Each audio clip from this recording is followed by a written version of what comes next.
Hormuz మూసివేతతో ప్రపంచానికి చమురు కష్టాలు. ఇప్పటికే 700కు పైగా నిలిచిపోయిన చమురు నౌకలు. చమురు ప్రత్యామ్నాయ మార్గాలపై భారత్ ఫోకస్. రష్యా నుంచి మళ్లీ ఆయిల్ కొనుగోళ్లు పెంచే ఛాన్స్.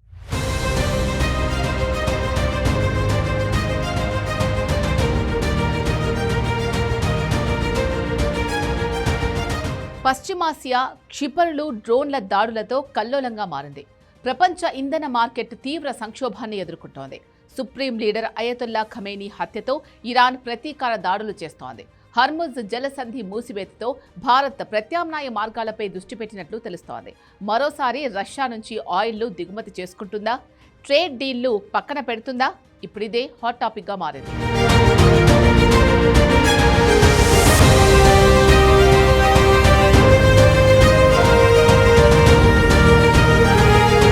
ఇరాన్ అమెరికా వార్ ప్రపంచానికి తలనొప్పులుగా మారింది.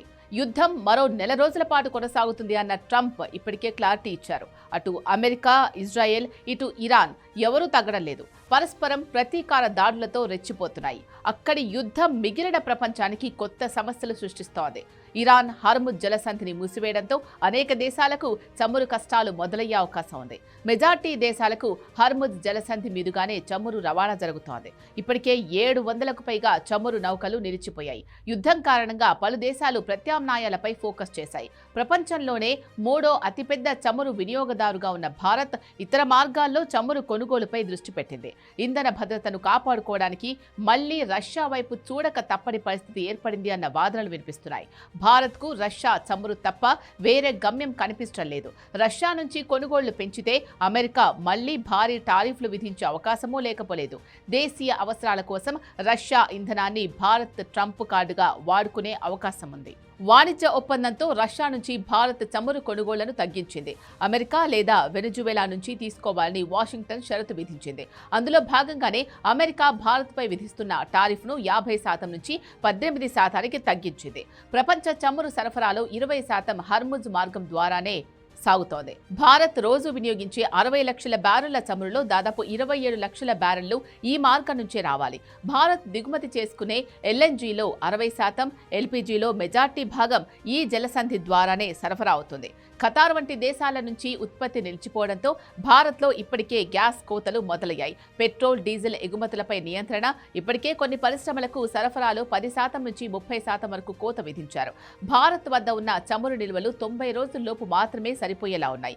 ఈలోపు పశ్చిమాసియాలో యుద్ధం ఆగిపోకపోతే భారత్లో ఇంధన లభ్యతపై పరిస్థితి తీవ్ర ఆందోళనకరంగా మారే అవకాశం ఉంది.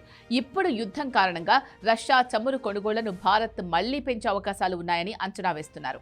డిసెంబర్ నెలలోనూ భారత్కు అతిపెద్ద ముడి చమురు సరఫరాదారుగా రష్యానే నిలిచింది అనే విషయాన్ని నిపుణులు గుర్తు చేస్తున్నారు. కానీ నవంబర్తో పోలిస్తే ఈ నెలలో భారత్కు రష్యా చమురు సప్లై 25% మేర తగ్గిందని తెలిపారు. దశాబ్దాల తరబడి ముడి చమురు కోసం పశ్చిమాసియాలోని అరబ్ దేశాలపై ఆధారపడిన భారత్ 2022 నుంచే రష్యా వైపు మొగ్గు చూపుతోంది. యుక్రెయిన్ రష్యా యుద్ధం ఫలితంగా ఐరోపా దేశాల నుంచి రష్యాకు ముడి చమురు ఆర్డర్లు ఆగిపోయాయి. దీంతో చౌక ధరకే చమురును పుతిన్ సర్కార్ విక్రయిస్తోంది. దీన్ని అదునుగా భావించిన భారత్లోని చమురు శుద్ధి కర్మాగారాలు పెద్ద మొత్తంలో రష్యా ఆయిల్ కోసం ఆర్డర్లు పెట్టాయి. 1% నుంచి 40% పెరిగిపోయింది. ట్రేడ్ డీల్ తర్వాత రష్యా నుంచి ముడి చమురు కొనుగోలును డిసెంబర్లో భారత్ గణనీయంగా తగ్గించింది. ట్రేడ్ డీల్ తర్వాత భారత్కు రష్యా చమురు సప్లై సగటున రోజుకు 1.2 మిలియన్ బ్యారెళ్ల మేర తగ్గిందని అంచనా. నవంబర్ నెలలో రష్యా నుంచి భారత్కు సగటున రోజుకు 1.84 మిలియన్ బ్యారెళ్ల చమురు వచ్చింది. 2022 డిసెంబర్ తర్వాత రష్యా నుంచి భారత్కు చమురు సరఫరా ఇంతలా తగ్గడం ఇదే తొలిసారి.